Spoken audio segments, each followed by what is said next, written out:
Hi Saber fans, Scarecrow here. Wanted to take a minute and show off this Goth 3Designs Mentor chassis. This thing really is a beast. It's by far the best thing I've ever built. And actually, in an effort just to keep the video a little shorter, went ahead and separated it.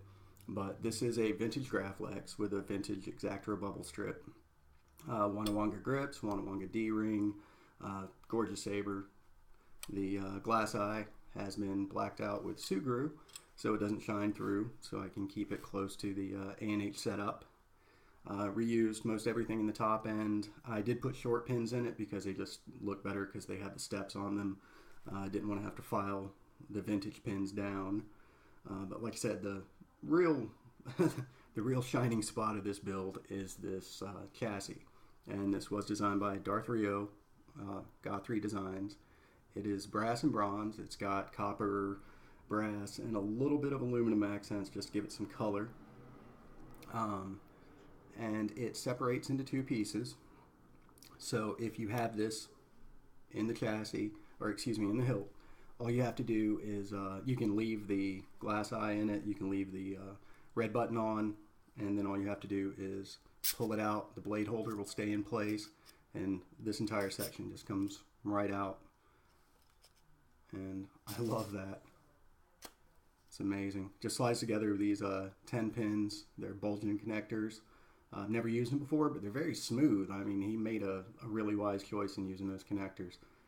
But really, this is just an extremely intricate design. It's got a lot going on. One of the things I love about everything that Goth 3Designs does is leaves you room for customization. You know, if you want to do something, you think at the color scheme. Like I said, this one's brass and bronze. A lot of people put some steel in there.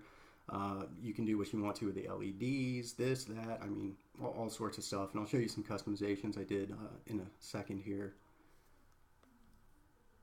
And that is the arc reactor up in the top there.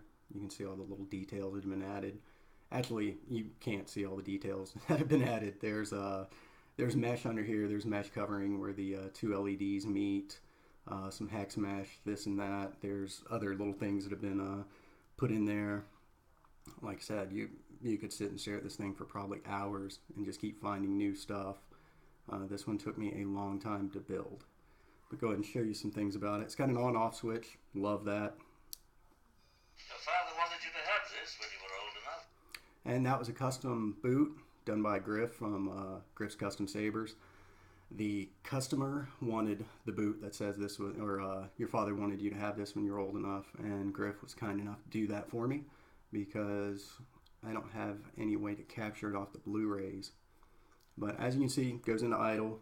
The crystal chamber pulses.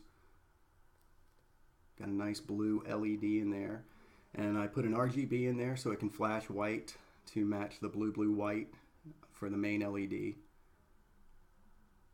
And underneath it's got a white power on LED, and I put that onto the power pad, not the deep sleep pads. This one has a small battery in it. It needs to be shut off when it's done, so that's kind of your reminder. Show you that. Even, I mean, like I said, everything on this is just so beautifully done. All sorts of details. One of the amazing features of this too is these little magnetic covers. These pop on, pop off. They allow you to see the board, see the wiring. See if I can get it in focus there. Pop right back on. The other side, show you what I did with this. This area is dedicated for a color extender for using with the crystal focus. So since this was a blue white, didn't need it. I had some extra space. Since this was such a detailed chassis, I didn't want it to go to waste. I didn't want to just have a blank spot in there and seeing the batteries underneath or something like that. So what I did was take some plastic, cut it, formed it, created kind of a wall in here so that we wouldn't get any bleed through on the accent LED, so that this LED wouldn't bleed through here and vice versa. Covered it with a copper shielding tape and weathered it, and then put it in, mounted it with some Sugru. I also covered the end of the motor with some Sugru to help secure it and also create more of a water pump look than an electrical look. Came out pretty well. But show you the coolest thing. When you turn this on,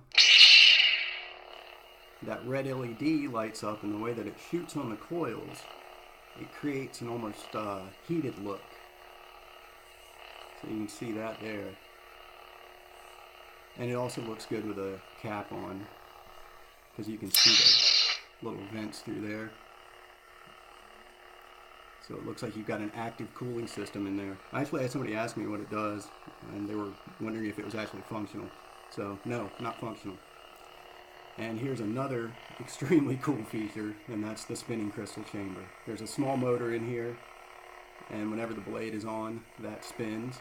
And you can see the red LED in the arc reactor, and that flashes yellow. It's an RGB that I just wired up the red and the green. And then you get the white flash on clash with the LEDs. So, and these are sequenced. They just do their little thing.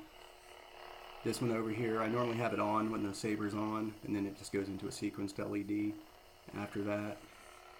But this is just an absolutely insane saber. And I'm so glad I got the chance to build it. Use the force, Luke.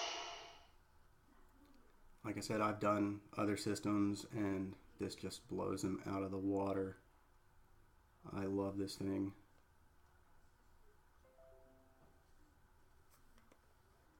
Try to show you everything that's going on in there. So, like I said, I'm going to try to keep this short. I think I've covered just about everything on here. Go ahead and flip this off. And there we go. And I definitely like to thank Goth 3Designs for putting this out, because I'm just a builder. I don't do any machining. I don't do any 3D design. I don't do anything crazy. I just focus on building the best sabers I can. And when I get a chance to do something like this, it just thrills me, because like I said, there is room for customization. Do what you want to. Figure out the color scheme. Figure out the accents, you know, the rods. I mean, however you want to do it, it gives you so much flexibility, and really gives you a chance to shine. So big thanks to Rick for doing that, and thanks to you for looking.